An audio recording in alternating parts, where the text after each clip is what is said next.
Hello, welcome to Noman's Masterclass 2011. I'm Gareth Jensen. I'm going to be taking texture painting this year. I'd like to thank Alex and Eric and all the Noman crew for having me along to this event. It's a very exciting event to be a part of in any capacity. I can't wait to see all the other instructors' tutorials. Yeah, it's a great lineup. I'd like to thank Scott Spencer for the model that I'll be painting.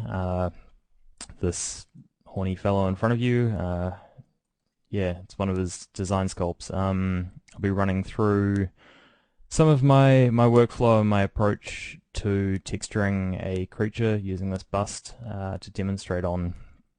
Yeah, I'll predominantly be using Mari, bit of Photoshop. I'll be using Maya. I'll be rendering with RenderMan, but you can render with whatever you wish. Maybe use a bit of Nuke, but basically we'll see how we go, and yeah, we'll from pretty much beginning to end. I'll just bring you up to speed to where I am so far. Pretty much just set up a basic render scene here. Have a look around. It's just a few lights, nothing fancy, a basic turntable setup. I've put the base geo on a block here. That's just so when the subsurface gets involved, it doesn't do any crazy things. This wouldn't be an issue, of course, if it was a full-bodied piece of geo. Yeah, and I'd like to just go through some of my approach when I start a new project. Pretty much the first thing I do is gather as much reference as I think I'm going to need. This guy is obviously he's demonic, maybe Azazel or one of the goat-based demons. I thought I'd go for something like that. So yeah, there's definitely an amalgamation of human and animal characteristics that I'll be drawing on for him. Obvious change in materials will be his horns and his skin will have to be treated quite separately. Yeah, so the first thing I'd do is pull up a bunch of reference. Obviously, for this guy, goats would be something I'd be looking at. Went through and just grabbed a bunch of goat images. Mostly, some of it for the patterning, obviously for the horns and also for the eyes.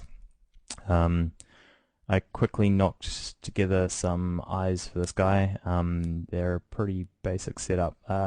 There's some really good tutorials online. Andrew Whitehurst did on just basic eye setup, if you want to have a look at those. It's basically two shared spheres and a outer eye that are hooked up to different shaders. I have done a basic render to get going. So I've got, you can see that I've done his eyes here. He's gone for the square pupil. There's something I always have found kind of unnerving about them. Yeah, so that seems to be appropriate for a demonic character. I've taken some of the detail out of Scott's sculpt. This is mostly because I'll be doing it in my own maps. Basically obviously, I mean, you can see there is still quite a lot of detail here. I've just softened out. It was a design sculpt that he'd done, and it was for design purposes, so it wasn't really modeled with the intent of going into production. But I love the shape of the skull and was really keen to use him. So I've retopologized him and UV'd him. His base geo is not entirely symmetrical, which is going to mean me painting basically everything. I can't flip anything. Pretty much when I'm setting up an asset like this, I'll UV him something like this. You can see if I go to a split view. And select patches, you can see that, and that. Ideally, those would be symmetrical so that I could copy one horn to the other. That's not going to be possible in this case, which has its pros and cons. It means I'm going to have to do everything twice, which to a certain degree you should, I believe, because symmetry is a telltale sign of CG, and I think it just rings alarm bells as something being inorganic.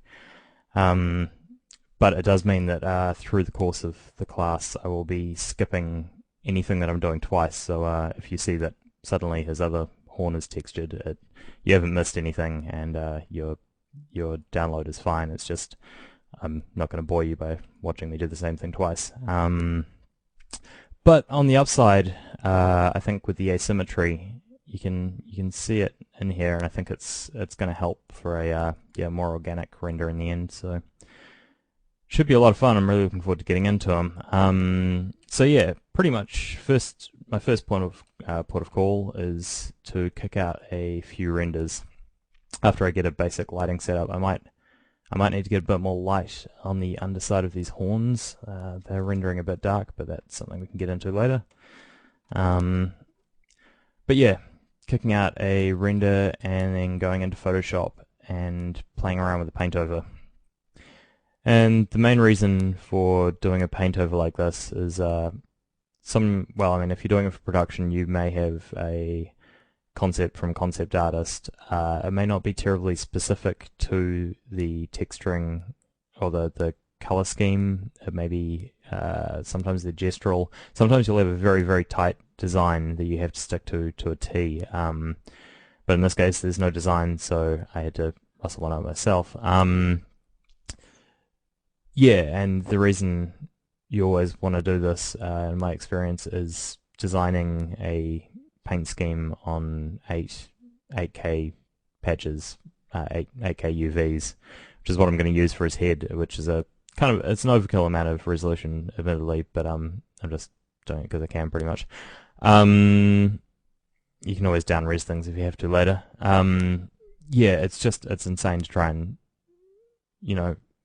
push 3D color around until everyone agrees on the render, where you could take a render, paint over it, get everyone to go, yep, that's the goal, and then head towards it. It's just a lot more efficient, and it's a fun process, and it saves so much time. And yeah, things that you think will work once you get in front of you don't necessarily, and yeah, the goal changes, and yeah, it's just an essential part of the process, in my opinion.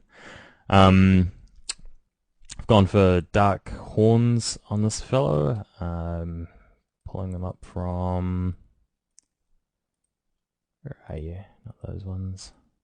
Something like that. These are the horns that I kind of like from. I went for those just because I wanted to get a bit of like pale, kind of sickly, I don't see the light translucency going on in his skin, so I wanted something dark to contrast that. I just think also they're kind of sinister looking. I ended up going for a pale green eye, just because it works with the paint scheme, and I think it's kind of a nice subtle evil to it. If I was going to go for anything in the goat eye color range, they seem to be anywhere from white to green to golden. It started out with golden, and I just kind of looked a little too cherry, so ended up with a pale green. It's nice and sickly. I still don't know if I'll end up adding this in the end. I kind of like the idea of some kind of sulfuric, like sulfur-colored clay, like it'd been marked by, hell's a very hierarchical place, and yeah, so yeah, played around with that, and I'll see if I have time to do it at the end. I might add that. Just kind of makes him look like he's got some kind of mission to do. And the lacerations, I don't know how far I'll go with these, but I was just playing around with them. Yeah, I assume hell to be the kind of place where people get lacerated a lot. It seems to be pretty popular. And the scars, this is a Peruvian hairless dog, which is it's a great piece of reference in my opinion. Just truly one of nature's less fortunate creatures. But just the range and the modeling, I really dig how they're put together. They're just specularity wise, and I just find them really interesting. But this particular image had these lacerations up it, which I just really like, the pale, old scarring of it. Yeah, so that's pretty much. I just wanted to get you up to speed with a bit of my thinking before we get into actually texturing it. So hopefully you'll have a better idea of why I'm doing things as I'm doing them. The reason I wouldn't just do a few paint overs like this and then project them onto the geo, which obviously I could. I mean, it lines up with the geo perfectly because it's painted onto the geo. There's generally, to achieve transparency in skin, I find it really important to fit each color individually to the anatomy of the creature, and this is in correspondence to the underlying anatomical structure. And so if you do this right, you'll get a sense in certain areas of depth and so forth, and it really comes into play once you get your displacement playing on top of it and defining the sharpness of the top layer of skin. I'm sure this is nothing new to a lot of you out there, but it's that's why I wouldn't project it on. Basically, it's something that I think you do need to build up in 3D to get a 3D depth beneath the skin. Yeah, so that's what we're going to be doing over the class. I will I'm going to take a minute to make some coffee up, and then I'm going to get into painting the displacement from. That's something else that I do that is a little bit odd, I guess. I quite often paint all the displacement first. That's because I generally find it easier to balance out the displacement, and kind of I see it as a final pass on the modeling side of things. I guess, like if you're painting the fine detail, if you're doing the pore pass in ZBrush, the pore and phi line and so forth. But I prefer to do this in maps and Mari. The reason I prefer to do it in Mari, Mari won't give you a 3D response, but what it will do is provide you with a ludicrous amount of resolution. Even if you're outputting 8K patches from ZBrush, your displacement information is limited by your poly count, no matter what you do. You can filter it if you want to, but it's going to soften any of your tiny detail. I mean, this is overkill, but you know, if you're wanting to do ECUs, extreme close-ups on a character, you're going to need that amount of resolution, and then it just basically comes down to how far you want to push your render engine. Yeah, I mean, this bust at 6 subdivisions in ZBrush was just under 5 million polygons, and with 8K maps, I'll be over 4 billion points of information. So yeah, it's a bit of a different way of approaching things, but yeah, that's why I do it, and I don't always feel I need the 3D response of polygonal change to read what my maps are doing. But anyway, we'll get into that, and yeah, thank you for joining me.